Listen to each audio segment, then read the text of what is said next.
এলাকার মাঠের সবচেয়ে ভালো খেলোয়াড়গুলারে একসময় বিদেশ চলে যেতে হয়। কয়েক বছর আর হাতে ব্যাট থাকে না, পায়ে ফুটবল থাকে না, থাকে শুধু কাজ। প্রত্যেকদিন নিয়ম করে বিকেলে মাঠে আসা ভাইটা রোজ নিয়ম করে কাজে ডুবে থাকে।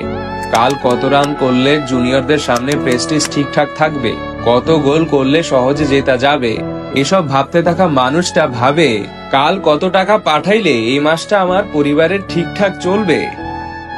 মাগরিবের আজান দিলে খেলা থামিয়ে দিয়ে যে ভাইরা সবাইকে মসজিদের দিকে নিয়ে যেত, তাদের আজকাল দেখা যায় না এলাকার মসজিদের সেই নামাজের কাতারে। নামাজ শেষে চায়ের দোকানে জমতো আড্ডা, সেদিনের খেলার বিশ্লেষণে মেতে থাকতো সবাই। কেউ বলতো আজ তুই ভালো খেলেছিস, আরেকজন বলে উঠতো তোর বলে লাইন লেন্থ নাই বেটা, তোকে আর বোলিং দেয়া যাবে না। আজ আর সেই আড্ডার আসর জমে না, খেলা নিয়ে কোনো উত্তেজনাপূর্ণ আলোচনাও নেই। এলাকার সে চায়ের দোকানের বেঞ্চগুলোতে এখন আর জটলা বাঁধে না, সময়গুলো যেন একেবারেই হারিয়ে গেছে। কয়েক বছর পর যখন আবার সেই ভাইয়েরা দেশে ফিরে পুরনো টানে মাঠে আসে, বলও করতে যায়, বল নো বল হয়, বলে লাইন নেই, বল ওয়াইড হয়।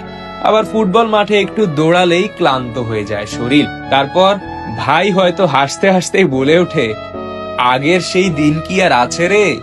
মনে প্রতিধ্বনি তুলে বারবার কথাটা ফিরে আসে, আগের সেই দিন কি আর আছে? দিনগুলো যে হারিয়ে গেছে, দিনগুলো অতীত হয়ে গেছে।